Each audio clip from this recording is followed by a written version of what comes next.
autrement. Ici Sud Radio. Les Français parlent au français. Les carottes sont cuites. Les carottes sont cuites. Sud Radio, Berkoff dans tous ses états. Quand on vous dit triomphalement « La République est en marche » et que quelqu'un répond « Oui, en marche, mais vers l'immobilisme », c'est pas de la provocation, ça ? Sud Radio, Berkoff dans tous ses états.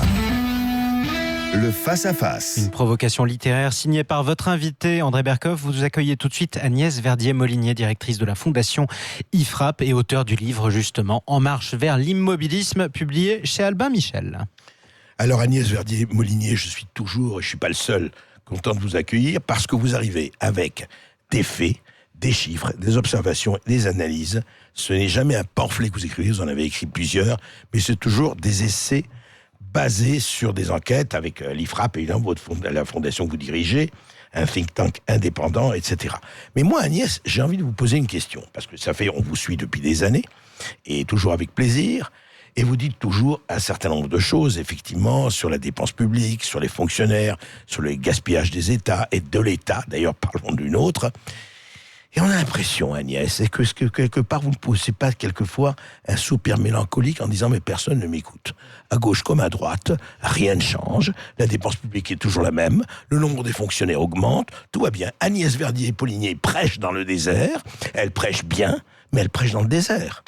Alors justement, André, je fais ce travail avec conviction et je continue à préconiser les bonnes solutions parce que je pense qu'à un moment, ça va marcher. Alors après, la question, c'est qui aura le courage de faire le travail ?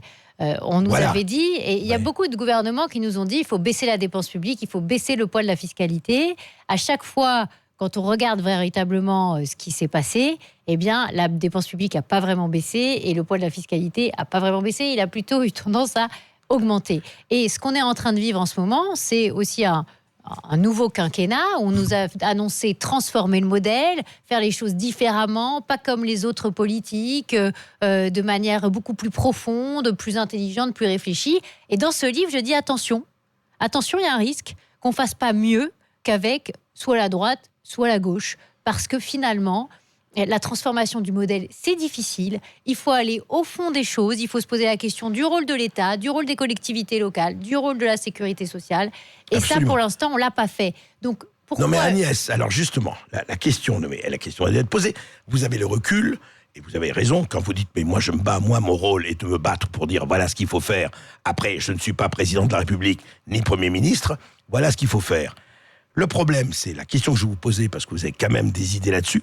Pourquoi, à droite, comme à gauche, comme au centre, comme haut, comme en bas, ils le savent, ça. C'est pas, vous leur avez dit, mais eux-mêmes ne sont pas complètement idiots, ils le savent. Est-ce que c'est un manque de courage ?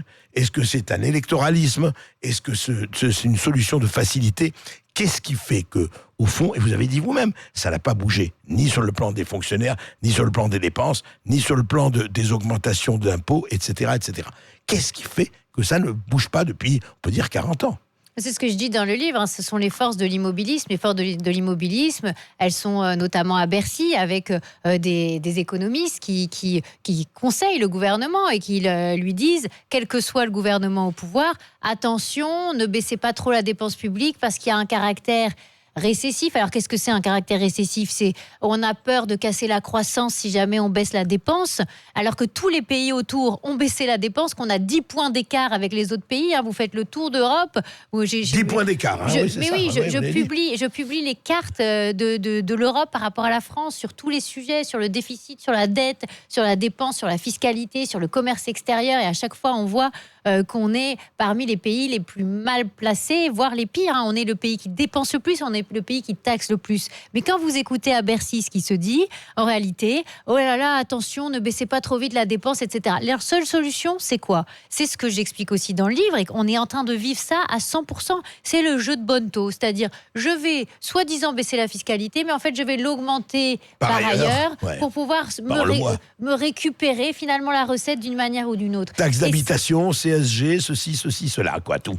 Voilà, alors après, on ne va pas rentrer dans tous les détails, Non, mais par exemple, ce qui a été dit par le président de la République, là, hier, c'est très révélateur. Il assume de taxer le travail, de moins taxer le travail et de taxer plus le carburant. Bon, très bien, mais sauf qu'il pourrait assumer de taxer moins le travail et de baisser la dépense. Ça, ce serait assumer encore mieux la transformation du modèle. Ouais. Et alors, donc, le problème, c'est Mais que... la question, pardon Agnès, mais c'est la question que je vous pose et à laquelle vous n'avez pas répondu. Pourquoi, par exemple, vous parlez de Bercy, pourquoi aucun gouvernement n'est capable d'écouter qui dirige la France? C'est quand même le Premier ministre, le Président, les ministres, c'est pas Bercy. Mais même si on le sait. Pourquoi ils n'ont pas la volonté ou le courage, ou je sais pas comment on peut l'appeler, de dire à Bercy, attendez, c'est bien, mais on va peut-être essayer autre chose. Mais la peur des syndicats aussi. Parce qu'on dit que grâce à une nouvelle façon de gérer les syndicats seraient à faune, on ne les entendrait plus, il n'y aurait plus aucune manifestation, etc., etc. Oui, il y a eu les ordonnances travail. Mais les ordonnances travail, c'est tout petit, je le dis dans un chapitre dans le livre, c'est finalement une réforme un peu en toc. On a repoussé sur les patrons, sur les entrepreneurs, sur les chefs d'entreprise, on leur a repoussé le problème des 35 heures. On a dit, on ne va pas réformer les 35 heures dans le Code du travail, ça embêterait trop les syndicats, ils seraient très très mécontents.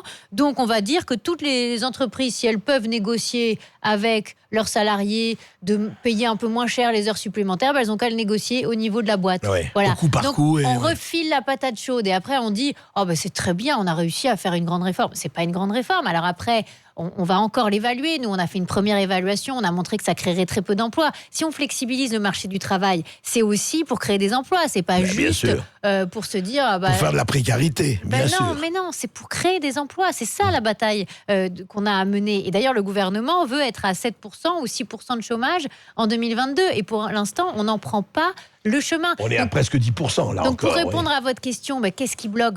C'est les grandes parties de mon livre. C'est l'administration qui enfume le gouvernement, qui lui fait faire des réformes qui prennent énormément de temps et qui servent à rien, comme le prélèvement à la source, par exemple.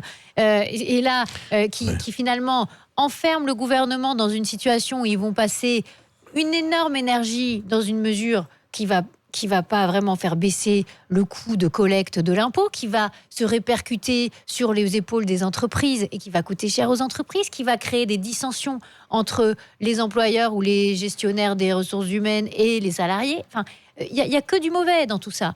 Et au lieu d'aller vers des vraies réformes de fond, où on se pose la question de baisser véritablement la fiscalité pour permettre la création de plus d'entreprises, par exemple les taxes sur la production dont je parle dans le livre aussi, là, ça devrait être la priorité de Bercy. Alors, attendez, Agnès, par exemple, je voudrais avoir votre avis. Quand Donald Trump, c'est l'Amérique, c'est pas la France, mais décide de baisser l'impôt sur les entreprises de 35 à 21%. Vous avez vu ce que ça a produit. Bon, on verra peut-être la suite. Est-ce que ça, c'est quelque chose qui est possible en France ou pas ? Alors, c'est déjà ce qui est prévu pour le gouvernement, parce qu'ils ont prévu d'arriver à un taux d'IS à 25% à la fin du quinquennat en 2022. Oui, mais est-ce qu'on en prend le chemin ? Alors, normalement, oui, c'est prévu dans la trajectoire budgétaire. Et ça va permettre de créer de l'ordre de 125 000 emplois. Le problème, c'est que dans la modification de l'allègement en fait, de l'impôt sur les sociétés, qui était en fait ce qu'on appelait le CICE sous François Hollande, ce crédit d'impôt compétitivité emploi, qui a permis quand même de beaucoup redresser la barre à la fin du quinquennat. En 2017, si on a eu de la croissance, c'est parce qu'on a allégé finalement l'impôt sur les entreprises. Il faut comprendre ça. Nos entreprises sont vraiment harassées d'impôts par rapport à leurs concurrentes européennes. C'est pour ça qu'on n'arrive pas à exporter. C'est pour ça qu'on n'arrive pas à créer des emplois. Et ça, il faut le dire, bien sûr. Mais si on fait la trajectoire là, jusqu'à la fin du quinquennat, certes, il y a une baisse d'impôt sur les sociétés parce qu'il y a une baisse du taux. Mais de l'autre côté, il y a plus d'impôts sur les sociétés à payer parce qu'on transforme le crédit d'impôt qui avait été mis en place par François Hollande en baisse de charges. Et finalement, par exemple, l'année prochaine, ça va s'annuler entre les deux. On va être, en gros, on va avoir une baisse. Donc on est sur la même situation. C'est un peu le bon taux. C'est-à-dire, d'un côté, je baisse de 2,5 milliards parce que j'ai une baisse du taux d'IS, mais de l'autre, je monte de 2,3 parce que j'ai fait une transformation qui fait qu'à la fin, les entreprises vont payer un peu plus d'impôts sur les sociétés. Et puis, il y a autre chose. Avec la taxe d'habitation qui est supprimée petit à petit et à l'horizon de la fin du quinquennat pour tous les Français, vraisemblablement, c'est 26 milliards à peu près. On va avoir un ressaut de la fiscalité locale qui pèse sur les entreprises. Et ça, le gouvernement... Oui, ça va aller sur les entreprises. Les maires vont taxer les entreprises. Et ça, on n'en entend pas du tout parler. Mais il y a déjà pour 2019 5 milliards d'augmentation, alors qu'on a déjà 70 milliards de taxes. 5 milliards d'augmentation, vous voulez dire au niveau local, au niveau municipal, sur les entreprises. Alors, pas que municipales, parce qu'il y a des taxes régionales, etc. économiques qui sont au niveau de la région, etc. Mais on ne va pas redonner un peu toute la trajectoire fiscale. Mais le problème, c'est que, évidemment, là où il y a de la baisse de la fiscalité au niveau local avec l'histoire de la taxe d'habitation, il va y avoir de l'autre côté un transfert vers les entreprises. Et ça, c'est très grave parce que nos entreprises ont déjà des taxes locales qui sont les plus élevées de tous les pays comparables. Quand vous prenez 2 entreprises, une allemande, une française, avec le même chiffre d'affaires, il y en a une, elle va payer 1 million d'euros de taxes, notamment locales, sur la production, c'est la française, et l'allemande, pendant ce temps-là, elle va payer que 50 000 euros. Et ça, c'est pas normal. Entre 1 million et 50 000 euros, vous dites le différentiel. La différentiel, il est là. Et on a pris, nous, des vrais chiffres de vraies entreprises qu'on a comparés de manière tout à fait exacte. Mais donc, Agnès Verdier-Molinier, dans votre livre et dans ce que vous dites et dans vos propos, ne faut que renforcer la conviction d'ailleurs de tout le monde, c'est que c'est politique ce problème, il n'est pas économique.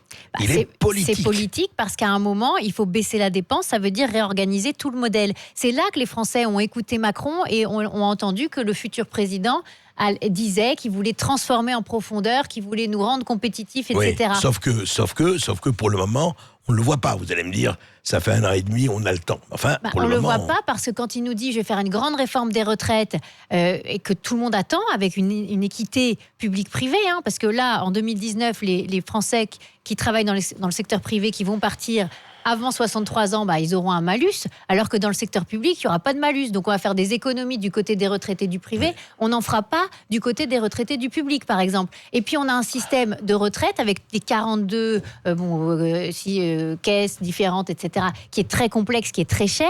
Mais le président nous dit, je vais faire une grande réforme, ça va être formidable. Mais il nous dit aussi, je ne ferai pas d'économie grâce à ça. Et on commencera en 2025. Donc on en a un petit... 2025, oui, c'est un peu loin. C'est pour ça que je dis qu'on est en marche vers l'immobilisme. Parce que les réformes, il faut les mener maintenant. Oui, parce que sinon, ce sera comme d'habitude trop tard. Agnès Verdier-Molinier, moi je crois qu'il y a une seule solution. Je vais vous dire la solution. Et là, vous allez m'écouter pour une fois, parce que moi je vous écoute. Il faut que vous soyez la prochaine ministre de l'économie. Ne reculez plus, ne restez plus dans vos analyses, c'est très bien vos analyses. Maintenant, il faut l'action. Et des gens comme vous, ils doivent être dans l'action. Donc, Sud Radio envoie un appel à Emmanuel Macron. Vous avez intérêt à refaire, mais très très très très vite, un remaniement ministériel et une seule personne à l'économie, Agnès Verdier-Molinier. Merci André Berkoff. On vous retrouve demain à midi dans tous vos états sur Sud Radio en direct de midi à 13h. Merci Agnès Verdier-Molinier. Je rappelle la référence de votre livre, En marche vers l'immobilisme, publié chez Albin Michel, à suivre sur Sud Radio. Les clés d'une vie avec Jacques Pessis qui reçoit le romancier Maxime Chatham.